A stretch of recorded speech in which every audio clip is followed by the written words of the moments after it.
పూజించబడతారో అక్కడ దేవతలు సంతోషిస్తారు. స్వామి వ్యవస్థను పెంచి పోషిస్తున్న మన సమాజంలో ఇంత బయట పని చేసే చోట, చదువుకునే చోట ఎన్నో ఇబ్బందులు. ఆడదంటే చులకన భావం, స్త్రీ సమంగా చూసే సంస్కారం ఎక్కడా లేదు. అలాంటి ఆచారాన్ని కొనసాగించాలని, ఆ ఆలోచనల బీజాలు విద్యార్థి దశ నుండే నాటాలని నా ఈ చిన్ని ప్రయత్నం. ఇంటి పనుల్లో, వంట పనుల్లో సమన్వయం ప్రదర్శిస్తూ ఆడ మగ ఎవరైనా ఒకటేనన్న ఆలోచన వారి మెదళ్లలో మొలిపిస్తారని, ఆడపిల్లలను గౌరవించే సంస్కారం చిన్ననాటి నుండే పిల్లలకు నేర్పించాలని కోరుకుంటూ రెస్పెక్ట్ ఉమెన్, స్త్రీలను గౌరవించండి అని మా ఈ ప్రదర్శనను ప్రదర్శిస్తున్నాం.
తెలియని చిన్నారిని, కల్లా కపటం ఎరుగని 8 ఏళ్ల బాలికని 8 మంది పశువుల్లా హింసించి, వేధించి అత్యాచారం చేసి హత్య చేశారు.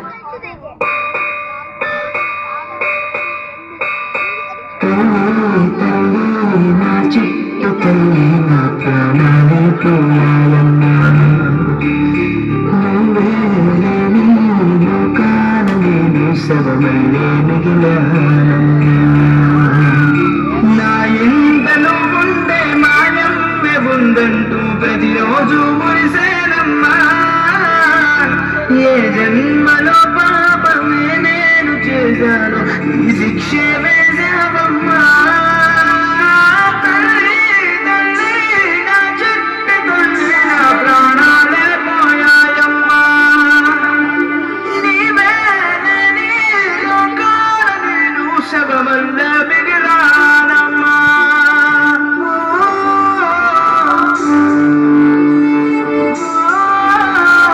అత్యాచారం చేసి నూనె ఊడి తీయాలి, మేడ పట్టి గొంతు పిసికి కాల పెట్టాలి. నేను చెప్పేదంతా లోకం మొత్తం వీణ పడాలి, నీ చెల్లి కోసం ఏ రోజైనా నిలబడాలి.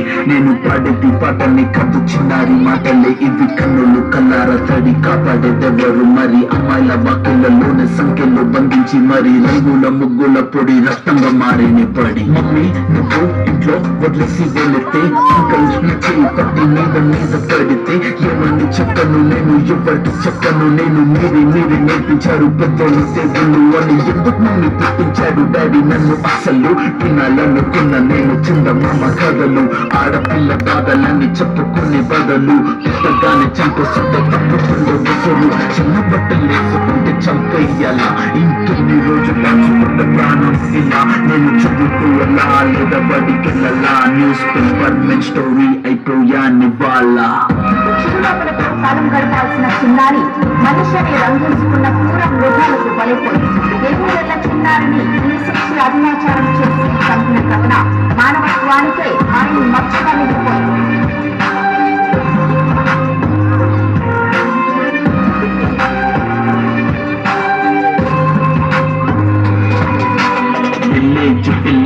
కాలేజీకి వెళ్ళాను, డిస్టెన్స్ డిస్టింక్షన్ కొట్టేసి డిస్ట్రిక్ట్ లో దాటాను. సిటీకి రాగానే సిటీలు కొట్టారు. నల్లగున్నానని నేను నవ్వుల పాలయ్యాను. తల మీద చీవేసి దీవించి గురువులు నడు మీద చీవేసి కోరారు. పరుగులు జింక పుల్లలాగా నేను తీశాను పరుగులు. చనిపోయిన కూడా మీద పడ్డారు పురుగులు. ఏదో సాగుతామని క్లాసెస్ కి వెళ్తే ఓ వ్యక్తిలో అంటున్న వెంటనే చిన్న చూపు చూసి నా చున్నీ లాగాడు. యాసిడ్ దాడుల్లో నా పేరెక్కించాడు.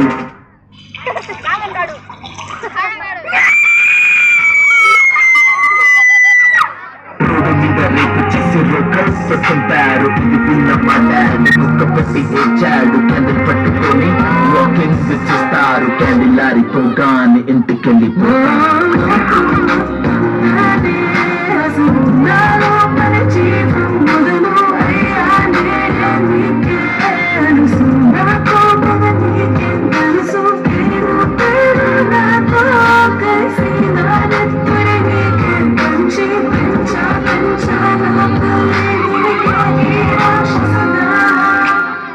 పుట్టగానే ఏడ్చినప్పుడు తెలియలేదు, చచ్చే వరకు ఏడుస్తూనే ఉంటానని.